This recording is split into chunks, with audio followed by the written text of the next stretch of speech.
রাষ্ট্রপতি শাহাবুদ্দিন চুপ্পু পদে টিকে গেলেন বিএনপির কারণে। আমরা এটা দেখেছি, জুলাই আন্দোলনে পালিয়ে যাওয়া আওয়ামী লীগও বিএনপির ইচ্ছা না থাকায় নিষিদ্ধ হচ্ছে না। খোদ প্রধান উপদেষ্টা মিডিয়ায় সাক্ষাৎকার দিয়ে কথা বলেছেন। কিন্তু আওয়ামী লীগ পালিয়ে প্রবাসী, তারা যুক্তরাজ্য জাপানে রাজনৈতিক সভা করছে, সেখানে শেখ হাসিনা অডিওতে বক্তব্য দিচ্ছেন। প্রবাসে সক্রিয় আওয়ামী লীগকে কি দেশে সুযোগ দেওয়া উচিত নাকি অনুচিত? মেরিসা ফারহানা, আপনি যদি ওইটা একটু বলতেন যে শেখ হাসিনা যে অডিওতে বক্তব্য দিতেছেন প্রবাসী বিভিন্ন জায়গায়, ওইটা দিয়ে যদি একটু মন্তব্য করতেন। জি, ওইটা নিয়ে আমার মন্তব্য খুব পরিষ্কার। আমরা শুরুতেই শুনলাম যে শেখ হাসিনা দেশ থেকে পালিয়ে গেছে। পালাতে দিল কারা? এক, কেন তাকে? আমি জানি সেনাবাহিনীর সাহায্য নিয়ে তিনি বিমানে করে পালিয়ে গেছেন দেশ থেকে। সেনাবাহিনী তাকে তার হেফাজতে নিতে পারতো কিনা এই প্রশ্ন আমি রাখি। কারণ তিনি তো আসলে প্রত্যক্ষ এবং পরোক্ষ ভাবে 2000 হত্যাকাণ্ড, 25,000 মানে কি বলে অ্যাসল্ট এবং প্রায় 1,500 মানুষের চোখ হারানোর সঙ্গে সম্পৃক্ত, তাই না? দুর্নীতি সরিয়ে রাখি। 2 হলো 800 সামথিং এর একটা তালিকা নাকি ছিল সেনাবাহিনীর কাছে যারা তাদের হেফাজতে ছিল। সেই তালিকায় কাদের নাম ছিল এখন পর্যন্ত আমরা জানি না। তারা দেশ থেকে পালালো কি করে বা আদৌ পালিয়েছে কিনা তাও আমরা জানি না। আচ্ছা, আমরা অল্প কিছু লোককে বিচারের আওতায় আনতে দেখলাম এবং ফর এক্সাম্পল সালমান এফ রহমানের বিরুদ্ধে খুনের মামলা। আরে যার বিরুদ্ধে আপনি শেয়ার কেলেঙ্কারি নিয়ে কিংবা ব্যাংক লোপাট নিয়ে বা এস আলমের বিরুদ্ধে ব্যাংক খাওয়া নিয়ে মামলা করতে পারেন, তাদের বিরুদ্ধে আপনি 302-তে গেলেন। মানে যার যেদিকে যাওয়ার কথা না তারটা সেদিকে গেলেন। এতে হয় কি, মামলার মেরিট কমে যায়, জনগণের বিশ্বাস কমে যায় এবং last but not the least, মানুষ মনে করে ও ওরা তো এখন পাওয়ারে নাই, এখন সব ওদের বিরুদ্ধে ঢালাও মামলা হবে। আবার যখন ওরা পাওয়ারে আসবে তখন এগুলো সব ঢালাও মামলা হিসেবে বাতিল হয়ে যাবে। এবং কালচারের মধ্যে আমরা চলতেছি। এবং এখন তো ন্যারেটিভ আরো পাল্টে গেছে যে শেখ হাসিনা আসলে বিদেশে পালায় যান নাই, জানো নাই, তাকে জোর করে তাকে একটি বিমানে উঠিয়ে দেওয়া হয়েছে এবং সেখান থেকে জোর করে তাকে মানে বাইর করে দেওয়া হয়েছে, যেটা আসলে প্র্যাকটিক্যালি ইম্পসিবল। শেখ হাসিনা প্রধানমন্ত্রী থাকা অবস্থায় তিনি যদি চাইতেন তার গায়ে স্পর্শ করার আগে এসএসএফ এর অনেক জায়গাগুলি পার হয়ে অনেকগুলিটা হইতে তিনি পালায় গেছেন, সেইটাই ঠিক। বাট নেগেটিভ এখন পাল্টানো হয়েছে। আমরা একটু মেরিসা ফারহানার কাছে জানতে চাই, মেরিসা ফারহানা, এইটা মানে আপনার কাছে কি মনে হয় যে মানে ভারতে উনি আছেন, ভারত সরকারের সমর্থন নিয়ে উনি যে কোনো সময় টুপ করে এসে খুব করে ক্ষমতা নিয়ে নেবেন, আপনার এরকম মানে এই বয়ানটা আপনার কাছে কিরকম লাগে? মানে এটা খুবই অস্বাভাবিক, এটা হবার কোনো সুযোগ নেই। ভারতও এটা খুব ভালোই বোঝে। কিন্তু ভারতের যে বিষয়টার সমস্যা হচ্ছে সেটা হচ্ছে যে শেখ হাসিনা একটা কথা কিন্তু বলে ফেলেছিলেন, ভারতকে আমি যা দিয়েছি সেটা তারা আজীবন মনে রাখবে। এবং সত্যি আমরা এমন কিছু নেই যেটা ভারত চেয়েছে এবং পায়নি, কিংবা এমন কিছু যেটা ভারতের জন্য কল্যাণকর কিন্তু হয়তো মুখ ফুটে ভারত চাইতে পারেনি, সেটাও শেখ হাসিনা দিয়েছে। শেখ হাসিনাকে যদি ভারত এই মুহূর্তে রিটার্ন ব্যাক করে বাংলাদেশে কিংবা আশ্রয় না দিত, সেই 5ই অগস্টের কথা আমি বলছি, তাহলে কিন্তু ভবিষ্যতে আর কেউ শেখ হাসিনার মতন এভাবে কর্মচারীর মতো আচরণ হয়তো আর কোনো সরকার প্রধান করবে না ভবিষ্যতে। আচ্ছা, এখানে খালি 2টা প্রশ্ন। একটা প্রশ্ন হচ্ছে ভারত সরকারকে শেখ হাসিনা নিজের মুখে বলেছেন যা দিয়েছি তারা কখনো ভুলতে পারবেন না। ইউনূস সরকার এই দেওয়ার মধ্যে কোনগুলি বন্ধ করছেন সেটা আমার একটু বললেন। আর একটা জিনিস হচ্ছে যে মানে এই যে আপনি বলেছেন যে কর্মচারীর মতো আচরণ, কিন্তু এইটাও আসলে আর ভবিষ্যতে যে হবে না, এটা বন্ধ করার জন্য কি করা উচিত সেটা একটু যদি একটু বলেন 2 কথায়। আচ্ছা, আমি ইউনূস সরকারের ভিতরের কেউ না, আমি জানি না ইউনূস সরকার কি করেছে, তবে অ্যাপারেন্টলি একজন নাগরিক এবং একজন পর্যবেক্ষক হিসেবে আমি যেটা দেখি যে আগে আমরা ভারতের চোখে চোখ রেখে 15 বছর সরকারকে কখনো কথা বলতে দেখিনি। আমরা দেখেছি বর্ডারে মানুষ মারা গেছে, আমাদের খাদ্যমন্ত্রী কিংবা আমাদের কৃষিমন্ত্রী বা কিংবা আমাদের আওয়ামী লীগের কোনো মন্ত্রী বলছে এটা আমাদের দোষ, কারণ আমাদের লোকেরা গরু চোরা চালানের সঙ্গে যুক্ত, সো এই জন্য তারা গুলি খেয়ে মরে, এটা ঠিকই আছে, এটা ভারতের কোনো সমস্যা না।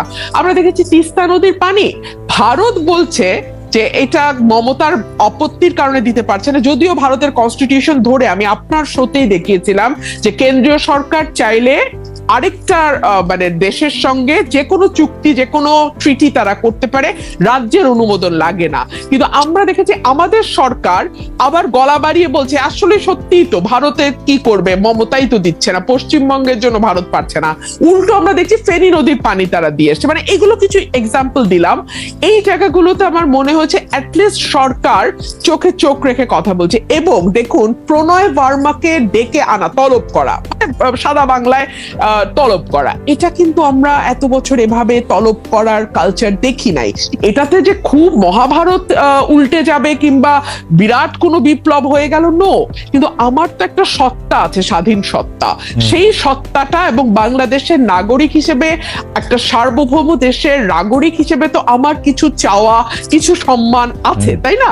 সেই জায়গাটাতে আমি উজ্জীবিত হই, সেই জায়গাটাতে আমি একটা স্পিরিট খুঁজে পাই, এইটুকুই। আর দ্বিতীয় যে প্রশ্নটা আপনি করেছেন যে একই রকম সরকার বা নতজানু সরকার ভবিষ্যতে আর আসবে কিনা, এখানেই না জনগণের নাগরিক হয়ে ওঠার প্রশ্নটা সম্পর্কিত, যেটা আমি আপনাকে কিছুক্ষণ আগে পার্লামেন্টের উদাহরণ দিয়ে বুঝাচ্ছিলাম। এদেশের মানুষ যেমন মনে করে এমপির কাজ কালভার্ট আর ব্রিজ বানানো আর 20% সেখান থেকে পকেটে ঢুকানো, একইভাবে মানুষ মনে করে তারা এই দেশের নাগরিক না। মানুষ মনে করে যে তারা এই দেশে আছে প্রজার মতন, এই জন্য তারা ট্যাক্স দিতে চায় না। খেয়াল করবেন, এই দেশে কিন্তু কর জিডিপির অনুপাত সবচেয়ে নিচে, কারণ সে মনে করে ট্যাক্স দিয়ে আমার লাভ, ওই টাকাটাই গচ্ছা, আমি তো কোনো সেবা পাবো না। আমাকে সেবা পাইতে হলে ওই লোকাল চেয়ারম্যানের পা ধরতে হবে, সামাজিক সুরক্ষায় যাইতে হলে আমাদের ওই এমপি সাহেবের পিএস এর পা ধরতে হবে। এই কারণে কি হয়, আমরা সিস্টেমকে ভোট দেই। আমাকে একটু সময় দেন খালেদ ভাই, আমরা না সিস্টেমকে সময় নাই, ভোট তাহলে দেই। আপনি 30 সেকেন্ডে শেষ করেন, আর সময় নাই আমাদের, আমরা পার হয়ে গেছি। জি, আমরা সিস্টেমকে ভোট দেই। হ্যাঁ, যে কারণে মান্না ভাই বলছিল যে উনি একা দাঁড়িয়েছেন, ওনার দলটা দাঁড়াতে পারছে না, কারণ মানুষ মনে করে এই দল তো ক্ষমতায় আসবে না, মানে এই দল তো পার্ট অফ দ্য সিস্টেম হবে না। পার্ট অফ দ্য সিস্টেম যদি না হয়, তাহলে তার ঘরের টিনের চালের জায়গায় একটা ভালো পাকা চাল আসবে না, তার ওএমএস এর কার্ডটা হবে না, তার বয়স্ক ভাতার কার্ডটা সে পাবে না। এই সব কারণে না মানুষ আসলে একটা মানে এক্সিস্টিং সিস্টেমের সাথে নিজেকে কোনোভাবে অ্যাকোমোডেট করতে থাকে। এই কারণে আমি 70, 50 বা 15 বছরের কথা বলছি। মানুষের ভেতরে সেই নাগরিক হয়ে ওঠা, রাষ্ট্রের অংশীদারত্ব দাবি করা এবং রাষ্ট্রের মঙ্গলে যে দিন শেষে তার বা তার ভবিষ্যৎ প্রজন্মের মঙ্গল হয়, এই বিষয়গুলো তার মগজে ঢোকা একটা প্রক্রিয়ার বিষয়, এবং এই প্রক্রিয়াটা সময় লাগবে খালেদ ভাই। এইটা আসলে খুবই মানে সারফেস লেভেলে আছে। বেরসা ফারহানা, আপনাকে ধন্যবাদ। আনতে পারে মানে আপনি যদি একটু বলেন যে এই যুক্তরাজ্য জাপান এখানে যে রাজনৈতিক সমাবেশ করতেছে, এটা আসলে ঠিক হচ্ছে কিনা, আবার মানে মানে মানে ডক্টর ইউনূস যে বলতেছেন আসলে বিএনপির জন্য পারতেছি না আওয়ামী লীগরে ঠিকঠাক করতে, ওইটা নিয়ে যদি এটা উনি যদি বলেন খুব মুশকিল। জানেন সম্ভবত খালেদ যে ডক্টর ইউনূস আবার ডাইরেক্ট টিচার ছিলেন। জি, চিটাগাং ইউনিভার্সিটি ডাইরেক্ট টিচার থাকলে একটা অসুবিধা হয় না, সমালোচনা করতে কিরকম নিজের মধ্যে লাগে। কিন্তু তারপরে আমি তো বলতে বাধ্য হচ্ছি, ধরেন এখন সবচেয়ে ভালো ক্রিকেটারকে আপনি ফুটবল খেলতে দেবেন, আমি দিনে ওকে ফুটবল ভালো খেলতে পারবেন কি? ওনার আপনি প্রথম থেকে যে বক্তৃতাগুলো করেন সেগুলো যদি খেয়াল করেন, উনি বলছেন বাংলাদেশ হবে একটা ফ্যামিলি, আমরা ইনক্লুসিভ ডেমোক্রেসি করতে চাই। এই দুটো কথার কিন্তু কোনো ব্যাখ্যা দেননি, কিন্তু এটার ব্যাখ্যা একটাই দাঁড়ায় যে আপনি এদেরকে অ্যাকোমোডেট করে রাজনীতিটা করবেন। আমি এটাকে খারাপ ভালো কিছু বলছি না, কিন্তু আমি মনে করি it's a huge question from transition from fascism two democracy. কিভাবে যাবে যেটা ডেমোক্রেটিক ওয়ে? ডক্টর ইউনূস সম্ভবত মনে করতেন একটা ডেমোক্রেটিক ওয়েতে যেতে হবে। আমেরিকানরা তো সবসময় তাই মনে করে, গণতান্ত্রিক পদ্ধতিতে এইটা এইটা এইটা এটা করা যাবে না, এগুলো সব বলে। কিন্তু বাংলাদেশটা এরকম যে এত কিছু করবার 15ই আগস্ট আপনি কিন্তু কিচ্ছু করতে দেননি, সেটাই রাইট, এবং এই পর্যন্ত তাদেরকে দিচ্ছেন না, সেটাই চলছে। কিন্তু আপনি বক্তৃতা যেগুলো করছেন এবং সেই ভিত্তিতে সেটা বুঝে, সাগর ভাই তো বলেই দিল, কই তাদের তো ব্যান করি নাই, তাদেরকে তো সমাবেশ করতে নিষেধ করি নাই, চাকরি যেতে যেতে কোনোভাবে পাস করতারটা উনি পোস্টেড আউট হয়ে গেলেন, মানে আর এক দায়িত্বে চলে গেলেন। তো এই ক্রাইসিসটা আগে বুঝতে হবে।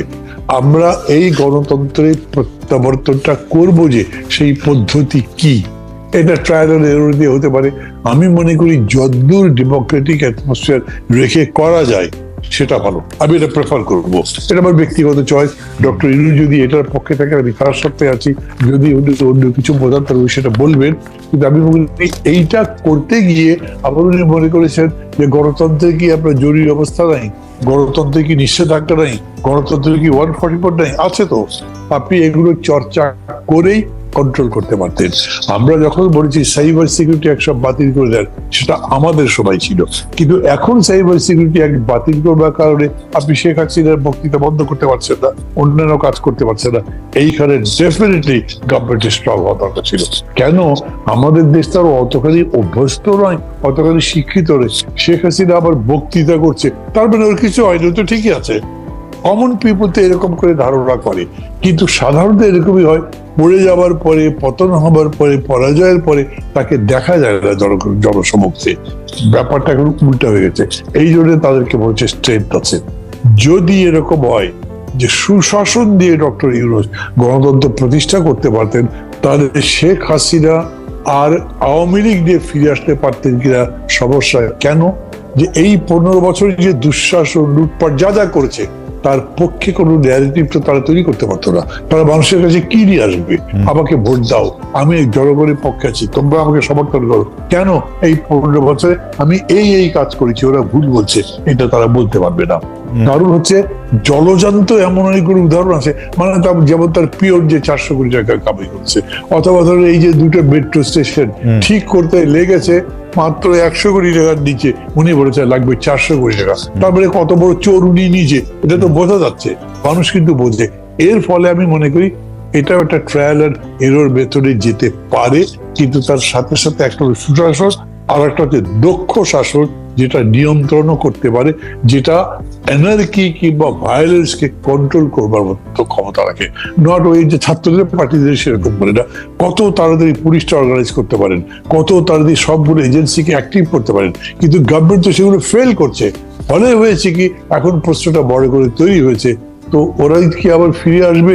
অনেকে ভাবছে এগুলো, এই ভাবনাটাও আপনি একদম মানে মৃত্যু ঘটাতে পারতেন যদি আপনি বাজার দরটা ঠিক করতে পারতেন, আপনি ট্রাফিক কন্ট্রোল করতে পারতেন, জ্যাম কমাতে পারতেন।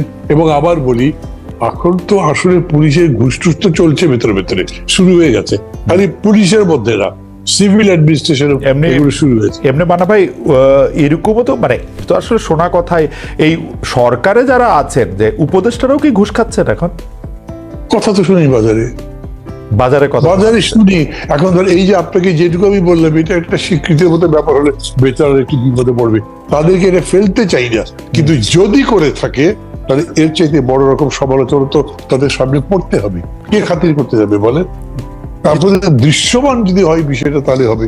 তাছাড়াও যখন উনি এই ছাত্রদেরকে উপদেষ্টা নিয়োগ করলেন, তখন কিন্তু অনেকে প্রশ্ন করেছে এই বিষয়টা, মানে ছাত্রদেরকে আন্দোলনে জিতেছে বলে ক্ষমতাই আনতে হবে, এটা তো একটা কথা না। দ্বিতীয় কথা, যদি আপনি আনলেনও তারপর তাদেরকে গাইড করবার প্রশ্ন ছিল, আপনি তাদের হাতেই কন্ট্রোল দিয়ে দিলেন, তারাই সব চালাতে যদি লাগে, তাদের তো লার্নিং এর পিরিয়ডটাই ঠিক মতো শেখা হলো না, তাহলে কি করবে? উনি যখন নিজে বক্তৃতা করেন, ওই ওল্ড ইয়েদের বাদ দাও, তোমাদের নিজেদের করতে হবে, that is not the right way to say things. Because আপনি অভিজ্ঞ লোকজন ওই না হলে তো, আপনি আছেন ডক্টর মোহাম্মদ ইউনূস 84-85 বছর বয়সে, আপনাকে থাকতে হচ্ছে, আপনাকে ওই আপনাকে একটু আমি ইয়ে করছি, কিন্তু আমি তো দেখি যে ভারত সরকার শেখ হাসিনাকে বন্দি করে রেখেছে, তাকে মিডিয়ার সঙ্গে কথা বলতে দিতেছে না, এবং আমি দেখি যে যখনই বাংলাদেশে কোনো কম্পিটেন্ট কোর্ট রায় দিবে, ভারত সরকার ফেরত দিবে শেখ হাসিনাকে এবং জেল খাটবে। এবং আমি তো শেখ হাসিনার প্রতি ভারত সরকারের প্রেম দেখি না তো আর, মানে এটা কি দেখা যায় অ্যাবসলিউটলি প্রিজনার সে, উনি এখানে, এটা তো আওয়ামী লীগের প্রোপাগান্ডা যে উনি এখানে খুব ভালো আছে, ভালো নাই উনি এখানে, ওনাকে বন্দি করে রাখা হয়েছে। আমি আপনার কথাই সত্যি মনে করি, কিন্তু এই যে হাতে যদি একটা মোবাইল থাকে, সেটা দিয়ে একটা ভিডিও মেসেজ পাঠানো, এটা কোনো বিষয় না। এটা সবাই ভিডিও মেসেজও পাঠাতে পারতেছে না তো, কোথায় ভিডিও মেসেজ পাঠাইছে? সে এইগুলি অডিও মেসেজ, ভিডিওটা লাগায় রাখে। সরি অডিও বলতে ভুল হয়েছে আমার, অডিও ওইটা তো করতেই পারেন। আর ওইটা লন্ডনে প্রেস কনফারেন্স অ্যাড করছেন, বক্তৃতা করছেন, দিজ আর রটেন থিংস। এগুলো দিয়ে ইন্ডিয়ান গভর্নমেন্ট আবার শেখ হাসিনাকে বসাতে চায়, এই এইটা প্রকাশিত হয় কিনা এটা আবার সন্দেহ আছে। তাছাড়া ওই যে তারা বলেছে যে বর্তমান অন্তর্বর্তী সরকারের সাথে তারা আগের সরকারের মধ্যে সুসম্পর্ক স্থাপন করতে চায়, এইটা করা ছাড়া তাদের কাছে পথ কি আছে? আমরা সবসময় ভুল করেছি, আমি আগেও বলতাম যে আমাদের সরকার বোঝাতে চাই যে ইন্ডিয়ার কাছে আমাদের অনেক দায় আছে, আমাদের কাছে ওদের দায় কম না। এক চিকেন নেক তাদের পুরো গাড়ি ভেঙে দিতে পারে, সেটা তারা বোঝে। এবং সেইটাতে আমরা যদি পুরো এন্টাই চলে যাই তাহলে তাদের জন্য খুব সুবিধা না। সো কার্ড আমাদের কাছেও আছে। আমি কিন্তু শেখ হাসিনাকে নিয়ে, আমি জানি না ব্যারিস্টার ফারহানা কি বলবেন, আমি কিন্তু শেখ হাসিনাকে নিয়ে ইন্ডিয়ানদের অনেক বড় স্বপ্ন পরিকল্পনা আছে, এটা আমার মনে হয় না। মানে ইন্ডিয়ান সরকারের, মানে ময়ূক বিশ্বাসে দিয়া ইন্ডিয়ান সরকার জানি না আমি। এইটা যদি ধরেন এরকম হতো যে তাজউদ্দিনের ফ্যামিলিকে তারা আনতে চেষ্টা করছে, Right. That could B A real conspiracy. কারণ ওইটার মধ্যে কিন্তু এইটাতে কিন্তু পাবলিক রেসপন্ড করার সম্ভব ছিল। এবং খেয়াল করে দেখেন যে তাজউদ্দিন সাহেবের ছেলেমেয়েরা যেরকম করে বক্তৃতা করছে, এটা তো হার্ট ক্যাচিং টাইপের বক্তৃতা একটা, এবং যেরকম করে বলছে ওই জায়গা থেকে কিছু হয়েছে। আমি খোঁজ করবার চেষ্টা করেছি, যদিও ওরকম করে আমি ইনক্লুড করি না, সেটা খারাপ দেখা যায়, কিন্তু আমি দেখেছি এরকম নয় এখন পর্যন্ত। ইন্ডিয়ানদের কোনো পরিকল্পনা থাকলে আপনার বক্তব্যের পরে মনে হয় এটা নাই হয়ে গেল মান্না ভাই, কারণ হবে ষড়যন্ত্র। আপনি এটা সামনে নিয়ে আসছেন, এটা তার মনে হয় না থাকবে।